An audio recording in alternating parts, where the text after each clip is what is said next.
France has recently asked for the return of this Statue of Liberty. Now, it wasn't exactly France, but it was a French politician who was unnamed, and he will remain unnamed simply because it's probably a rumor and not true. But our government responded appropriately already. They want the Statue of Liberty back. So is President Trump going to send the Statue of Liberty back to France? Absolutely not.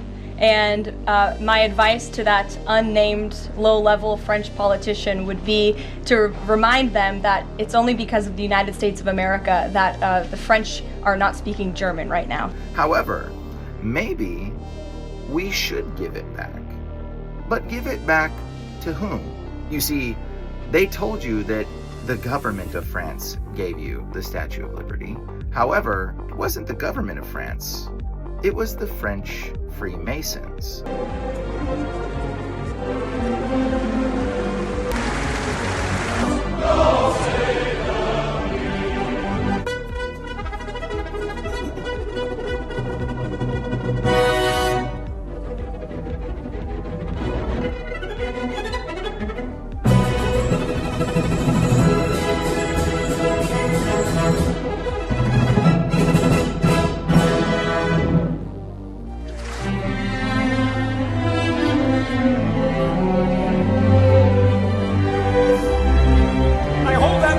Self-evident, Brother Franklin, all men are created equal.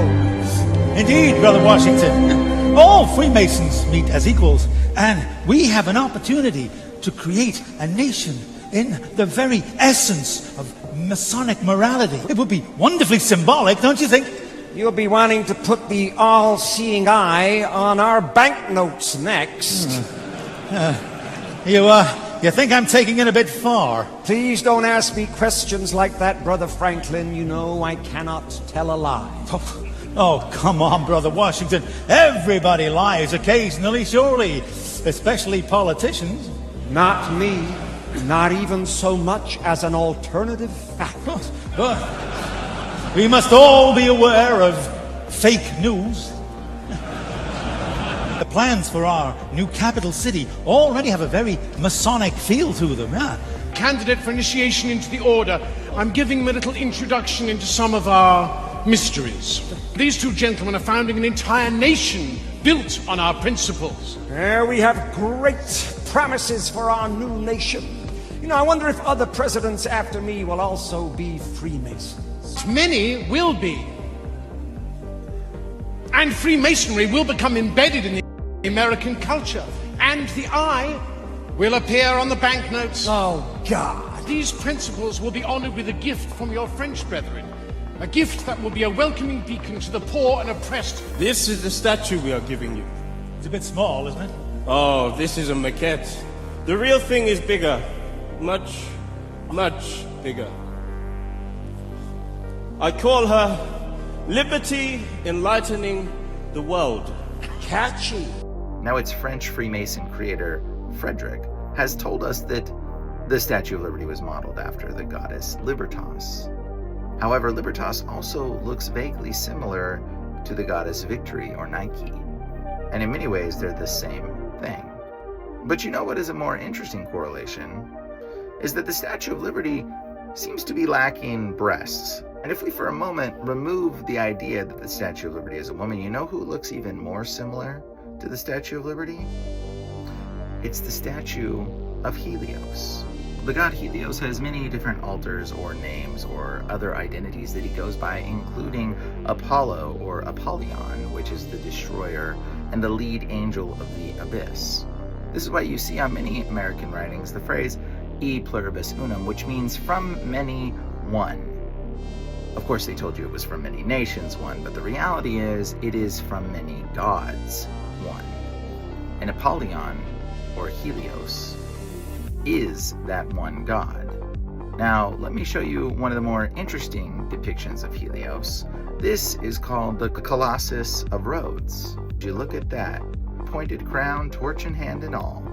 And when this statue went down, there was another statue that was erected in its place, called the Colossus of Nero, which stood in front of the Colosseum, where they murdered, beheaded, and killed many of the Christians. and the invention of Roman candles. And not the firework that we celebrated the 4th of July. The Roman candles originally were the Christians that were tied to a post and lit on fire. What's that famous Roman quote? Give them bread and circus? The Colosseum, your football stadiums. It is your circus. Now, why would they put this Statue of Liberty looking character in front of this murderous Colosseum? You see, there's another correlation to whom the Statue of Liberty might be. This is a statue atop of the Czech's National Bank. It has the copper green patina, pointed crown, and again the torch in its hand. But this is not the Statue of Liberty, nor Helios. In fact, this particular statue is the statue of Lucifer. That's why he stands next to the lion, like a roaring lion, seeking whom he will devour. And it's reminiscent of another statue of Lucifer, Satan, the devil, Lucifer, the light bringer, hence the torch in his hand.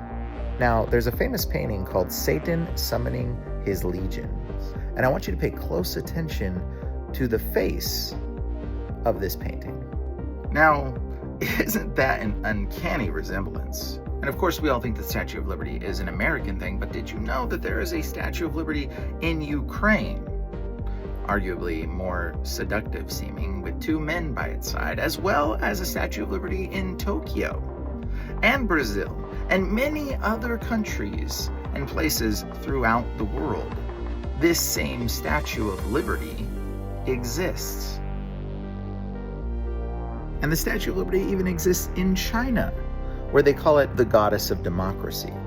And for those that don't believe that the Statue of Liberty is indeed Satan, it's because the Bible says your eyes have been blinded, because Satan is indeed the god of this world. Now, there's another famous statue of Lucifer called the Genius of Evil. And I want to bring your attention to the chain that you notice on Lucifer's foot. And now, let me read for you Revelation 20. The 1,000 years. Then I saw an angel coming down from heaven, holding in his hand the key to the bottomless pit and a great chain. And he seized the dragon, that ancient serpent who is the devil and Satan, and he bound him for 1,000 years. Hence why you see the chain on the statue of Lucifer's foot. And he threw him in a pit and shut it and sealed it over him, that he might not deceive the nations any longer until the 1,000 years were ended. After that, he must be released for a little while. And see, now it makes sense why the Statue of Liberty has a chain on his foot, but rather a broken chain. It is not to commemorate the freedom of slavery. It is to commemorate the freedom of Lucifer. This is why it says on your dollar bill, Annuit Sepotis, which means announce celebration of birth of the Novus Order Seclorum, the New World Order. There is no New World Order that's coming, guys. You're already living in it.